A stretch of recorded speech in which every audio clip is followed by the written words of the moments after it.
ETF index mutual funds నేర్చుకుని stock మార్కెట్లో రాణించాలనుకుంటున్నారా? వెంటనే ఈ నెంబర్కి కాల్ చేయండి. నమస్కారం. కార్తీక పురాణం 3వ రోజు పారాయణలోకి వచ్చాం. వశిష్ఠ మహర్షి జనక రాజర్షికి ఏం చెప్తున్నారో చూద్దాం. కార్తీక మాసంలో స్నానము, దానము, జపము మొదలైన పుణ్యాల్లో ఏదైనా స్వల్పంగా కొద్దిగా నామమాత్రంగా చేసినా కూడా ఆ స్వల్పమైనదే అనంత ఫలప్రదం అవుతుంది. స్త్రీలు కానీ పురుషులు కానీ అస్థిరమైన శరీరాన్ని నమ్ముకొని శరీర కష్టానికి భయపడి కార్తీక వ్రతాన్ని చేయని ఎడల, అంటే ఒకవేళ ఇది కష్టము, పొద్దున్నే ఎవరు లేస్తారు, స్నానం ఎవరు చేస్తారు, ఈ పనులు ముందు చేసేస్తే, అంటే స్నానం ముందు చేసేస్తే చాలా పనులు అవ్వవు, ఇలాంటి శంకలు ఎక్కువగా ఉంటాయి. ఇల్లు ఉడవాలి, వాకిలు ఉడవాలి, వాకిట్లో ముగ్గేయాలి, కళ్ళాపు జల్లాలి, ఇవన్నీ బోల్డ్ వ్యవహారాలు ఉంటాయి. ఇవన్నీ తెముల్చుకున్నాక మనం చేసేసరికి ఏమవుతుంది, ఎండెక్కిపోతుంది. స్నానమే ముందు చేయాలి, తర్వాత మిగిలిన వ్యవహారాలు చేసుకుని ఒకవేళ ఏదైనా ఇబ్బందిగా ఉంటే మళ్ళీ స్నానం చెయ్యొచ్చు. కానీ ఇప్పుడు మనం ఏం చేస్తాము, శరీర కష్టం ఒకటి, ఈ పొద్దున్నే చలికాలం కదా, చలి వచ్చేస్తుంది కార్తీకం వచ్చేసరికి, ఈ ఊహ చేస్తాం. ఆ ఊహే తప్పని చెప్తున్నారు. ఊహ చెయ్యొద్దు, ప్రయత్నం చెయ్యండి, కొంచెమైనా సఫలం అవుతుంది. ఆ సఫలమైన కాస్త ప్రయత్నమైనా అనంతమైన పుణ్యాన్ని ఇస్తుందని చెప్తున్నారు. ఒకవేళ ఇలా శరీర కష్టానికి భయపడి కార్తీక వ్రతాన్ని చేయకపోతే 100 మారులు కుక్కగా జన్మించవలసి వస్తుందట. తర్వాత కార్తీక పౌర్ణమి రోజున స్నానము, దానము, ఉపవాసము వంటివేవీ చేయని మనుష్యుడు 1,000,000 మారులు చండాలుడై జన్మించును. అట్లు చండాలుడై పుట్టి చివరికి బ్రహ్మరాక్షసుడై ఉండును. ఈ విషయం మీద ఒక పూర్వగాథ ఒకటి ఉన్నదట. ఇంతకుముందు జరిగిన కథ చెప్తున్నారు. ఈ ఇతిహాసము తత్వనిష్ఠుడనే ఒక బ్రాహ్మణాయనికి చెందింది. ఆయన ఏంటి, ఆంధ్రదేశంలో తత్వనిష్ఠుడనే పేరున్నటువంటి బ్రాహ్మణుడు ఉండేవాడట. ఆయన సమస్త శాస్త్రాలు చదివినవాడు, అబద్ధం అస్సలు ఆడేవాడు కాదు. ఇంద్రియాలని జయించి ఉన్నాడు. అంటే చలి, ఆకలి ధోరణి లేదనమాట ఆయనకి. సమస్త ప్రాణుల యందు దయగలిగిన వాడు. దాంతోపాటుగా ఆయనకి తీర్థయాత్రలు అంటే చాలా ఆసక్తి అట. అయితే ఈ బ్రాహ్మణుడు ఒకసారి తీర్థయాత్రకు వెళ్తూ గోదావరి తీరంలో ఆకాశాన్ని అంటినట్టుగా ఉన్నటువంటి ఒక మర్రి చెట్టు మీదున్న 3 బ్రహ్మరాక్షసుల్ని చూశాడట. ఈ బ్రహ్మరాక్షసులకి తల వెంట్రుకలు పైకి నిక్కపొడుచుకుని ఉన్నాయి, నోరు వికటంగా ఉంది, శరీరం నల్లగా ఉంది, ఉదరము కృషించిపోయి ఉంది, నేత్రాలు, గడ్డము, ముఖము ఎర్రగా ఉన్నాయట, దంతాలు పొడుగ్గా ఉన్నాయి, చేతుల్లో కత్తులున్నాయి, కపాలము పైన ఉండి వీటికి సర్వజంతువుల్ని కపాలాలు పైన ఉండి, అంటే ఈ నెత్తి మీద పెట్టుకున్నటువంటి కిరీటాలలో కపాలాలు ఉన్నాయట వాళ్ళకి. సర్వజంతువుల్ని భయపెట్టేలాంటి విపరీతమైన ఒక స్వరూపాన్ని కలిగి ఉన్నారు వాళ్ళు. ఈ రాక్షసుల భయం చేత ఈ వటవృక్షానికి, అంటే ఈ మర్రి చెట్టుకి 6 క్రోశాల దూరం లోపల మనుషులు కానీ, మృగాలు కానీ, కనీసం పక్షులు కూడా సంచరించట్లేదు. ఈ వటవృక్ష సమీపంలో నిత్యము పర్వత సమాన శరీరులు, భయంకరంగా ఉన్నటువంటి శబ్దాలతోటి వీళ్ళిద్దరూ, పశువులు, మృగాలు, పక్షులు అన్నీ కూడా తమలో తను ప్రాణాలకి భయపడేలాంటి విపరీతమైన శబ్దాలు చేసేవాళ్ళు. వాళ్ళ అరుపులు, గాండ్రింపులు, ఘూర్నింపులు, జంతువులు కూడా దగ్గరకు వచ్చేవి కాదు. ఆ దారిన పైన ఆకాశంలో ఎగరటానికి కూడా పక్షులు భయపడేలాంటి ఒక వాతావరణాన్ని, ఒక భయానకమైన పరిస్థితిని అక్కడ కలిగించి ఉంచారు. అయితే ఈయన కొంచెం చీకటి మాటను వెళ్ళి, ఇది ఇక్కడ ఏదో చెట్టు ఉందని, ఇక దీని మీద ఎవరైనా ఉన్నారని అలాంటి ఆలోచన ఆయనకేం లేదు. ఆయన దారిన ఆయన వెళ్తున్నాడు. అయితే ఈయన దైవవశం చేత ఆ దారిన వెళ్తూ ఈ మర్రి చెట్టు మీద ఉన్న 3 చూశాడట. ఈ తత్వనిష్ఠుడైనటువంటి బ్రాహ్మణుడు, ఆయన పేరు అదే, ఆయన గుణం కూడా అలాంటిది అనమాట. వాళ్ళని చూసి భయపడి లోపల హృదయం చెలించిపోయి లోపల శోకం కలిగింది. అయ్యో, ఇలాంటి వాళ్ళ దర్శనం అయింది ఏమిటా అని చికాకు పడుతూ శ్రీహరి పాదార విందాలని స్మరిస్తూ, దేవదేవేశ నన్ను రక్షించు, లోకేశ నన్ను కాపాడు, నారాయణ నన్ను పాలించు, అవ్యయ నా మొర ఆలకించు, సర్వభయాల్ని నశింపచేయగలిగినటువంటి దేవాధిదేవ నా భయాన్ని తీసేయి, నువ్వే తప్పిస్తే నాకు ఇంకో దిక్కులేదు, నన్ను కాపాడు అని గజేంద్రులాగా హరిని గురించి మొరపెట్టుకొనుచు రకరకాల స్తోత్రాలు చదువుతూ గబగబా వెళ్తున్నాడు. మరి పరుగు కాదు, పరుగుకి కూడా, పరిగెత్తడానికి కూడా ఆయన శరీరం సహకరించట్లేదు. కానీ గజగజలాడుతూ వణుకుతున్న వాడి పరుగు ఎలా ఉంటుంది అట్లా తప్పటడుగులు తొట్టుపడుతూ ముందుకి వెనక్కి అవుతూ దబదబా నడుస్తున్నాడు. నడుస్తుంటే ఈ దూరం నుంచి చూసినటువంటి రాక్షసులు, బ్రహ్మరాక్షసులు, మానవుడెవడో వస్తున్నాడు, వీడిని భక్షిద్దామని ఆయన వెనకాల పడ్డాడు. పడేసరికల్లా ఈ ముందంతా వాళ్ళకి మనిషిగా తెలిసాడు, కానీ ఆయన బ్రాహ్మణుడని అంటే వేషభూషాలు తెలుస్తూ ఉంటాయి కదా. రెండోది ఆయన ఏవో స్తోత్రాలు చదువుతున్నాడు, అవి ముందు వినపడలా వాళ్ళకి.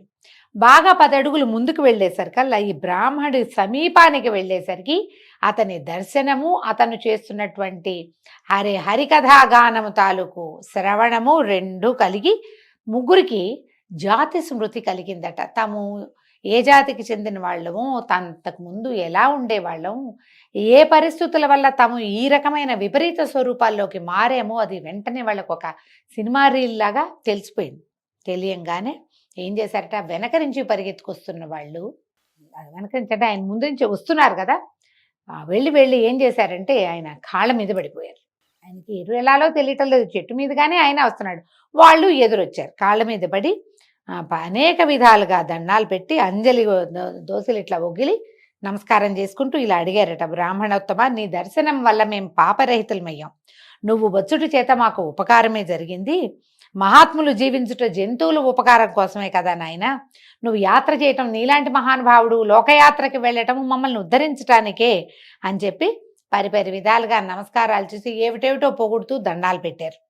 బ్రాహ్మణుడు ఎప్పుడైతే నువ్వు మహానుభావుడివి, నువ్వు లోకయాత్ర చేయటం మాకు ఉపయోగం అయింది అని ఒక మృదువైన సంభాషణ, అంటే చాతుర్యభరితమైన సంభాషణను వినేసరికి ఆయనకి భయం పోయింది. రాక్షసులు అంటే ఏదో మూర్ఖంగా గందరగోళంగా ఉండాలి, ఇప్పుడు వీళ్ళు మూర్ఖంగా లేరు. ఆకార వికారాలు అలాగే ఉన్నప్పటికీ మాటలు మాత్రం మర్యాదపూర్వకమైన, కృతజ్ఞతాపూర్వకము, ప్రేమపూర్వకమైన సంభాషణను విని ఆయన కొంచెం భయం తగ్గించుకున్నాడు.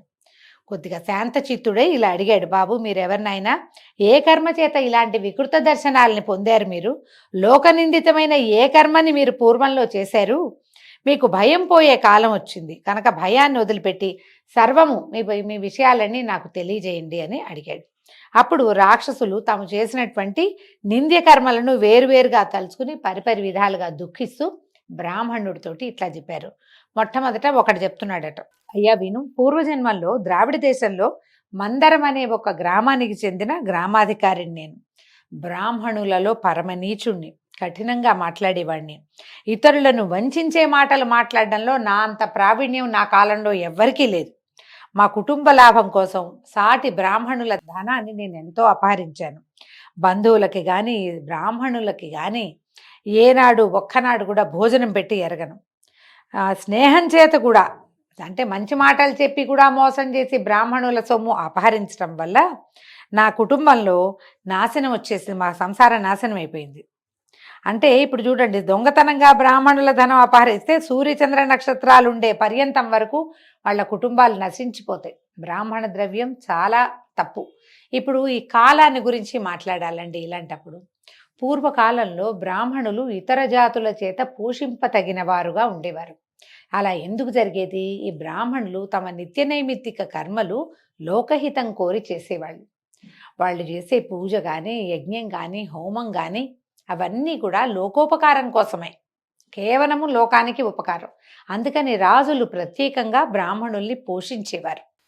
మరి వీళ్ళ వల్లే కదా యజ్ఞం జరుగుతుంది, యజ్ఞం వల్లే వర్షం వస్తుంది, యజ్ఞం వల్లే పంటలు పండుతాయి, యజ్ఞం వల్లే ఋతువులు సక్రమంగా నడుస్తాయని ఆ కాలం నమ్మేది అప్పటి పద్ధతులు అవి. అందువల్ల ఈ బ్రాహ్మణుల్ని పోషించడానికి రాజు ప్రముఖంగా పోషకుడు అయినప్పటికీ మిగిలిన అన్ని జాతుల వాళ్ళు బ్రాహ్మణుల్ని విశేషంగా సేవించేవారు. వారి సొమ్ముని ఒక్క నలకంత చీమ తలకాయంత బంగారాన్ని, బ్రాహ్మణ ద్రవ్యాన్ని అపహరించిన ఇక జన్మజన్మల పాటు వాళ్ళ వంశం నిర్వంశమైపోవటమే అలా చెప్పేవాళ్ళు.